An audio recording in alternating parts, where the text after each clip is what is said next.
Here are the intervention characteristics. The interventions in ICON centered really on education, on measuring the practices and patterns that were going on and the outcomes that were occurring. And there were special education tools, including the internet feedback of all this to all of the participants, including the patients. Sorry. There were paper-based newsletters, there were electronic-based newsletters, there were meetings of that very large steering committee. And I think over time, some combination of these interventions produced this continuous quality improvement loop. This goes back through clinical quality management theory and literature for a long time. Actually, one of the first proponents of doing this in medicine was a nurse, Florence Nightingale, in the Crimean War. She wanted to measure the surgical practices and outcomes of the British Army. She had a few strikes against her. She wasn't in the Army, and she was a female, and she was telling surgeons the concept of a possible care gap, and it wasn't well received at that time. If you do it, though, and you feed back that data and you do it repeatedly, you get a progressive improvement in practice patterns.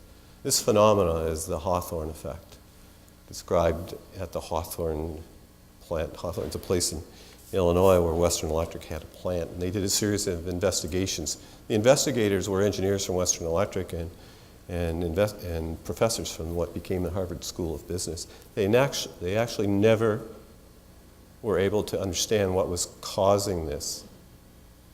But I've read through the original documents, and the two things that came out for me, that what they did with these people, they were all women, by the way. They made telephone switches, and the outcome they measured was the speed with which they made the telephone switches. Turned out that over 10 years, the experiments took 10 years, repeated different experiments. No matter what they did, there was an improvement in the outcome. So they dimmed the lights, they turned the lights up, they painted the walls dark, they painted them light, and everything had an improvement in outcome. But when you read the documents of what they did, it's very akin to what we do in a modern clinical trial.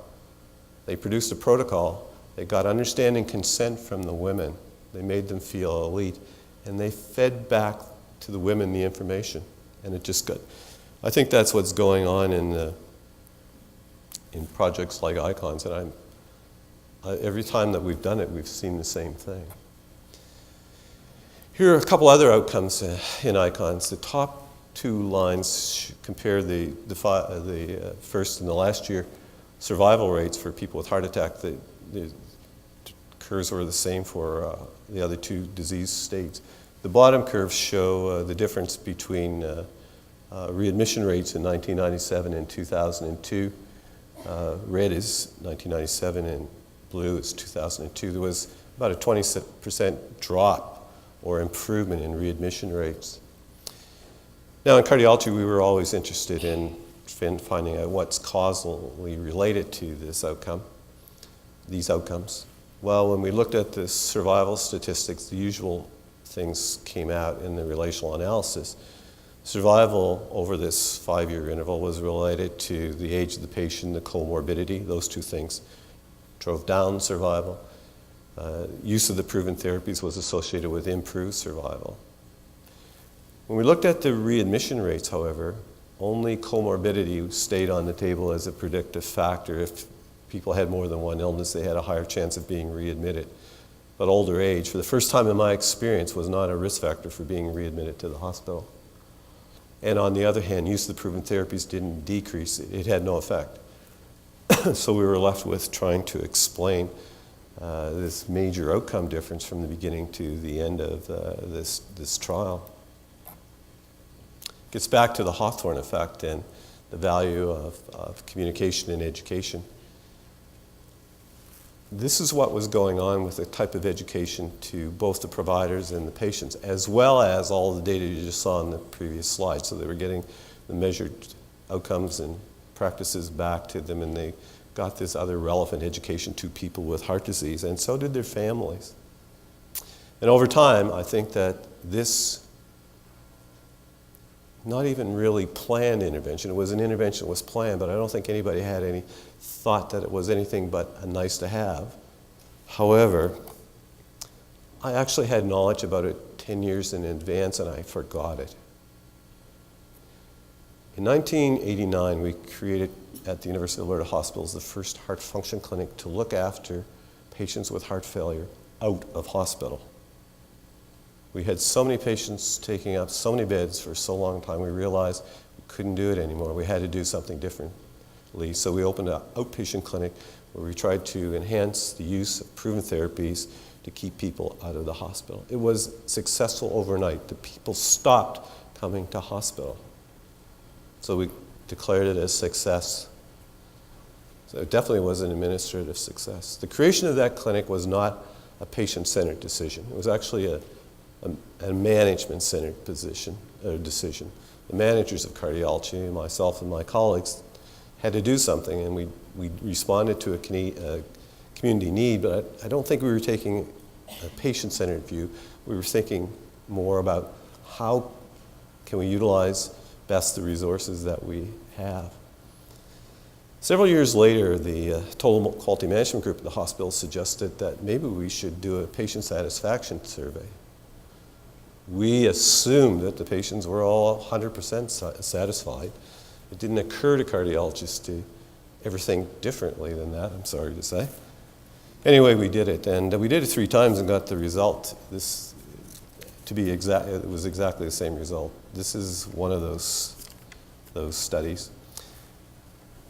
The middle bar, this is a ladder of life, and the left of the ladder is worst quality of life, and the number 10 is best quality of life. Now, there are a lot of determinants of this. But when we asked these patients where they were at this time we were doing the survey, and there's about 135 in this sample, their average was about 6 on this ladder of life, halfway between worst and best possible life. They're just past the 50th percentile. We asked them where they were a year before, and it was 3. That's the top bar. And then we asked them where they were going to be next year, and it went up to 9. Now, I heard somebody say this morning, hope is not a strategy. But if you have a strategy that produces hope, this is what you get. You get improved patient satisfaction.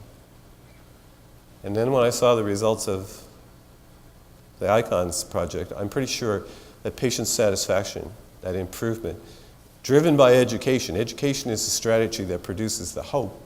If you do that, you decrease the perceived need for patients to be readmitted to hospital.